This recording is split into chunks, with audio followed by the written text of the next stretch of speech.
Good morning student. आज अपन बात करेंगे online classes work from home से इलेक्ट्रोस्टैटिक्स। आपके सेकंड सेमेस्टर में फिज़िक्स में ये चैप्टर नंबर 3 है इलेक्ट्रोस्टैटिक्स। और इसी इलेक्ट्रोस्टैटिक्स में अपन पढ़ेंगे कि आपके कोर्स के अनुसार क्या क्या टॉपिक है। ध्यान रखिए, इसमें चैप्टर नंबर 2 इस सेशन के लिए आपके कोर्स से हटा दिया गया है। तो इलेक्ट्रोस्टैटिक या स्थिर विद्युत की क्या है, इसके बारे में अपन डिस्कस करते हैं। सबसे पहले अपन बात करते हैं आवेश की या चार्ज की। तो भौतिकी की वह ब्रांच जिसमें आवेश के बारे में अध्ययन किया जाता है, चार्ज के बारे में स्टडी की जाती है, वह इलेक्ट्रॉनिक्स है। इलेक्ट्रॉनिक्स में अपन आवेश या इलेक्ट्रॉन्स के बारे में जानकारी लेते हैं, चार्ज के बारे में स्टडी करते हैं। अगर वह चार्ज है स्टैटिक है, स्थिर अवस्था में है, तो वह इलेक्ट्रोस्टैटिक्स हो जाएगी उसकी ब्रांच। अर्थात स्थिर अवस्था में चार्ज की अध्ययन करना इलेक्ट्रोस्टैटिक्स, और गति अवस्था के चार्ज का अध्ययन करना इलेक्ट्रोडायनेमिक्स या ये स्थिर विद्युत की और गति विद्युत की। नॉर्मली अपन नेचर में बलों की बात करते हैं तो 4 प्रकार के बल नेचर में एग्जिस्ट होते हैं, पाए जाते हैं, जिसमें से पहला बल है प्रबल बल या स्ट्रॉन्ग फोर्स, दूसरा बल है वह है विद्युत चुंबकीय बल, और तीसरा है दुर्बल बल, और चौथा है ग्रेविटेशनल या गुरुत्वाकर्षण बल। जो स्ट्रॉन्ग बल है वह नॉर्मली छोटे कणों के बीच में लगता है, जिसे अपन प्रोटॉन न्यूट्रॉन ऐसे स्ट्रॉन्ग बल होता है इनके बीच में, जो कि एटॉमिक लेवल पर लगता है, और इसकी जो परास है वह बहुत कम दूरी की होती है। विद्युत चुंबकीय बल है वह नॉर्मली इलेक्ट्रोमैग्नेटिक जो वेव्स होती हैं उसमें लगता है, और इसका जो कण है उसको अपन नॉर्मली गामा के रूप में बोलते हैं। इसकी रेंज इन्फाइनाइट होती है। वीक फोर्स है, यह न्यूट्रिनोज जो होते हैं, बहुत ही मासलेस पार्टिकल होते हैं, उसको न्यूट्रिनो बोलते हैं, उनके बीच में लगने वाले बल को अपन दुर्बल बल कहते हैं। गुरुत्वाकर्षण बल है, बड़े पिंडों के बीच में लगता है और यह गुरुत्वीय कणों के बीच में लगता है। इस बल के कणों को अपन ग्रेविटोन के नाम से जानते हैं नॉर्मली। अब इन बलों का अपन स्थिर विद्युत की में क्यों अध्ययन कर रहे हैं। नॉर्मली स्थिर विद्युत की है वह विभिन्न प्रकार के आवेशों के बीच में लगने वाले बलों के बारे में अपन को बताती है। तो जो आवेशों के कारण से जो बल लगते हैं वह बल इसी कैटेगरी में आते हैं। तो देखिए, सबसे पहले अपन देखेंगे कि आवेश या चार्ज क्या है। तो देखिए, अब आवेश या चार्ज है वह एक प्रकार से अब किसी पदार्थ की मूलभूत प्रॉपर्टी है। मूलभूत प्रॉपर्टी कैसे है कि कोई भी पदार्थ है, जिस प्रकार से उसकी मूलभूत प्रॉपर्टी द्रव्यमान है, वैसे ही आवेश है। आवेश को न तो उत्पन्न किया जा सकता है और न ही नष्ट किया जा सकता है। अब दो विद्युत रोधी पदार्थ हैं, उनको आपस में रगड़ा जाता है, आपस में रब किया जाता है, तब उसमें वो पदार्थ हैं वो आवेशित हो जाते हैं, और आवेशित होने के बाद में उनके बीच में एक विशेष प्रकार का बल लगता है। या तो वो दोनों वस्तुएं आपस में आकर्षित होती हैं या दोनों वस्तुएं आपस में प्रतिकर्षित होती हैं। अर्थात अगर दोनों वस्तुएं आपस में आकर्षित होती हैं तो आकर्षण बल है, और प्रतिकर्षित होती हैं तो प्रतिकर्षण बल है। तो देखा गया विभिन्न प्रकार के प्रयोगों से कि अगर दोनों आवेश अर्थात दोनों वस्तुओं पर लगने वाले आवेश की प्रकृति समान है, अर्थात दोनों में धनात्मक ऋणात्मक आवेश है या ऋणात्मक ऋणात्मक आवेश है, तब वो वस्तुएं प्रतिकर्षी होंगी। और दोनों में विपरीत आवेश है, अर्थात एक वस्तु पर धनात्मक आवेश है, एक पर ऋणात्मक आवेश है, तो वो वस्तुएं आकर्षित होंगी।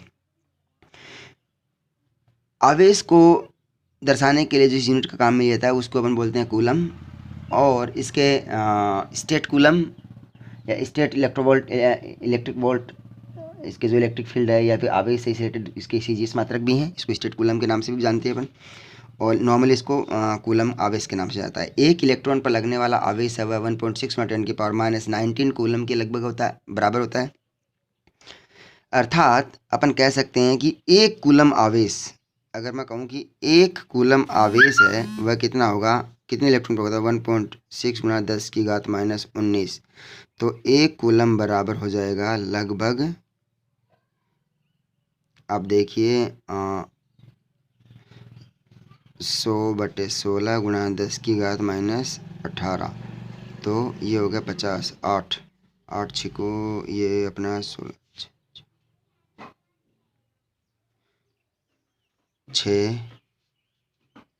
6.3 × 10⁻18 इलेक्ट्रॉन, लगभग इतने इलेक्ट्रॉन मिलके एक कूलम आवेश बनाते हैं। आवेश के गुण क्या क्या हैं। आवेश में विभिन्न प्रकार के गुण होते हैं, उनकी प्रॉपर्टी है वो क्या क्या है। देखिए, आवेश 2 प्रकार के होते हैं, धनात्मक और ऋणात्मक। आवेश एक अदिश राशि है। आवेश है वो आवेश संरक्षण सिद्धांत का पालन करते हैं। आवेश होते हैं वो क्वांटीकृत होते हैं, अर्थात आवेश का मान होता है वो विभाजन प्रक्रिया में भाग न लेके एक फिक्स मान होता है, अर्थात वह आवेश का जो मान है वह है 1 कूलम के रूप में ही होता है। जैसे कि 1.6 गुणा 10 की घात माइनस 19 जो कूलम है उसी के रूप में होता है। 1 कूलम ने हो गया 1 इलेक्ट्रॉन के रूप में से। किसी कण पर आवेश है वह 1 इलेक्ट्रॉन, 2 इलेक्ट्रॉन, 5 इलेक्ट्रॉन, इस प्रकार से इस फॉर्म में ही होता है। अभी अपन बात करेंगे कूलम के नियम की। कूलम का नियम क्या है, इसके लिए देखिए कुछ आवेश अपन लेते हैं, उनको अपन सोर्स चार्ज या स्रोत आवेश बोलेंगे। Q1, Q2, Q5 ऐसे बहुत सारे आवेश हैं। और एक दूसरा अन्य आवेश लेते हैं, इसको अपन बोलेंगे टेस्ट चार्ज या परीक्षण आवेश। तो टेस्ट चार्ज और सोर्स चार्ज के बीच में लगने वाला जो बल है वह एक स्पेशल नियम के तहत दिया जाता है, उसको अपन बोलते हैं कूलाम्बिक बल। अर्थात दो आवेश ले लीजिए आप कोई भी, Q और कैपिटल Q। तो कोई दो आवेशों के बीच की दूरी स्मॉल r है, तो उनके बीच में लगने वाला बल, उनके बीच में लगने वाला जो बल होता है वह दोनों आवेशों के गुणनफल के समानुपाती होता है। दोनों आवेशों के बीच की दूरी के स्क्वायर के व्युत्क्रमानुपाती होता है। तो F समानुपाती small q capital Q, F समानुपाती 1/r²। अगर दोनों इक्वेशन को अपन एक साथ लिखते हैं तो F समानुपाती capital Q small q divided by r²। अगर मैं समानुपाती का चिन्ह हटाता हूँ तो यहाँ पर आएगा F is equal to k/r²। Okay, जहाँ पर k समानुपाती नियतांक है, k समानुपाती नियतांक है, इसका मान आता है 9 गुणा 10 की घात 9 newton metre square upon coulomb square.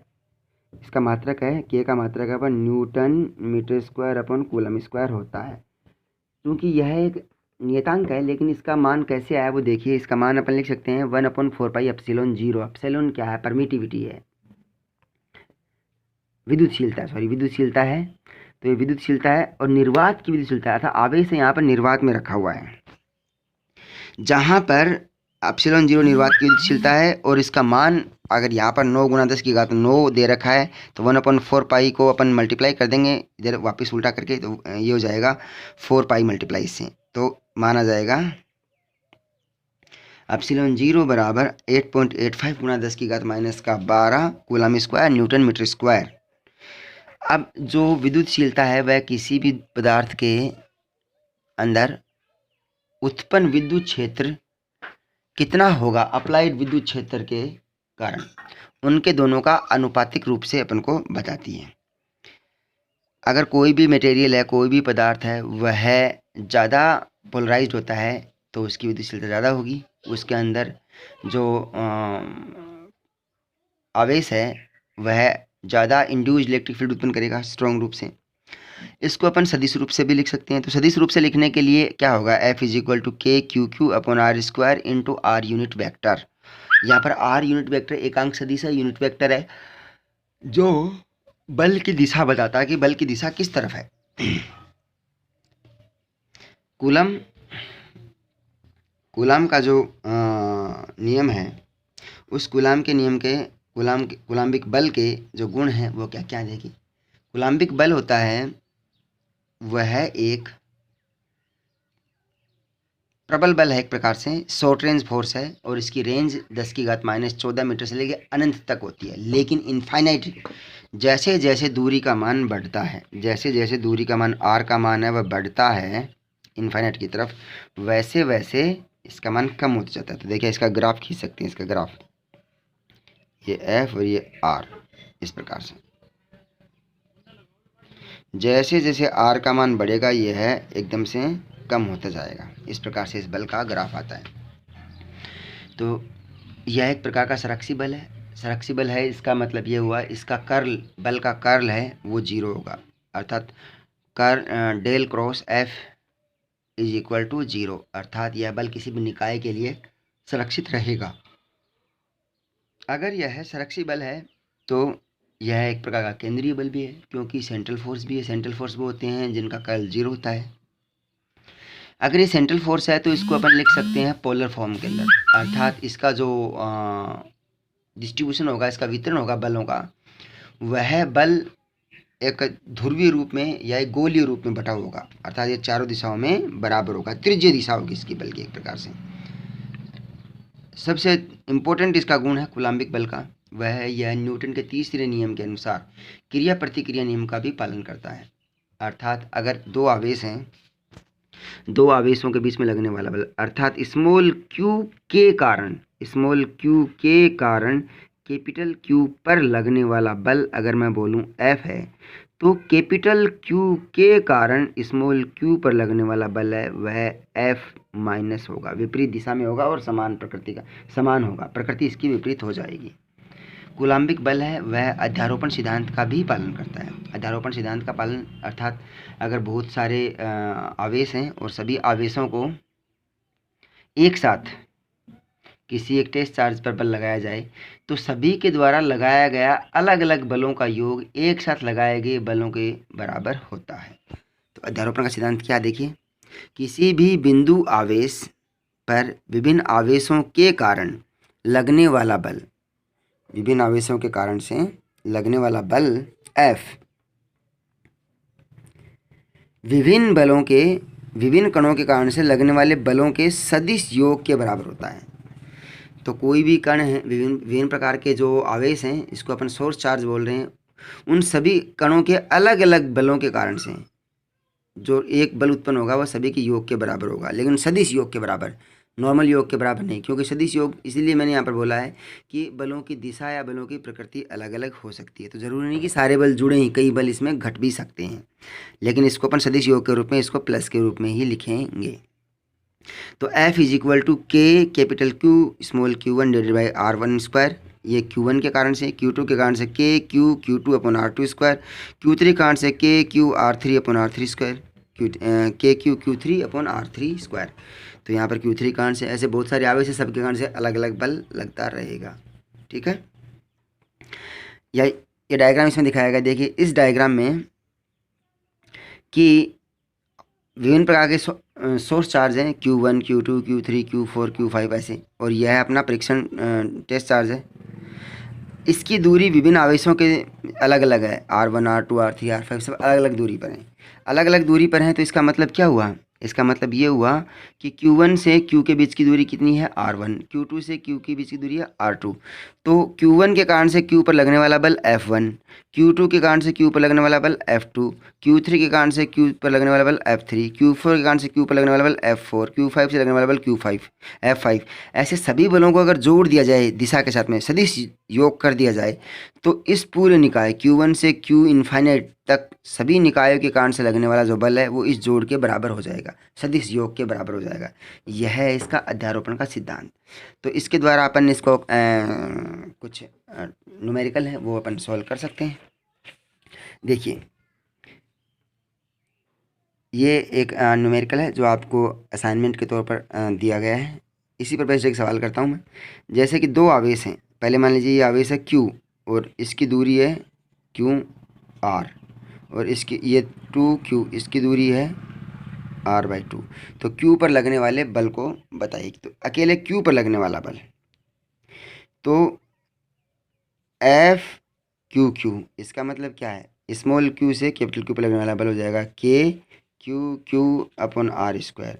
दूसरा 2Q के कारण से F2QQ, तो Q2QQ अपॉन R/2, ये हो गया। तो देखिए KQQ upon R square 2KQQ upon R square बटे 4, तो ये 8 हो गया। ठीक है, 4 यहाँ से ऊपर लेके जाएंगे तो 8 हो जाएगा।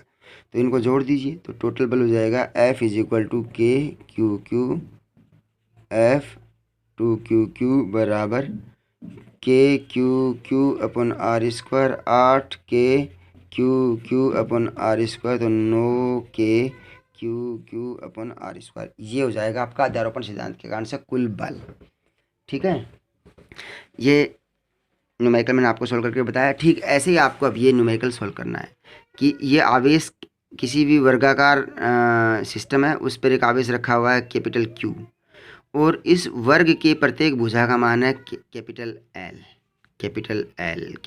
L। अब देखिए कि इसके प्रत्येक कोने ABCD, प्रत्येक भुजा बराबर है, बराबर भुजा है और प्रत्येक कोने पर रखा गया आवेश small q 2q minus 2q minus q। तो ABCD कोनों पर रखे हुए आवेशों के कारण से कैपिटल Q पर लगने वाला कुल बल कितना है, वो मान आपको बताना है। ठीक है, कितना मान होगा, तो वो आपको अध्यारोपण सिद्धांत का प्रयोग करते हुए इस बल का मान ज्ञात करना है और बताना है। Okay, thank you. बाकी अपन कल बात करेंगे।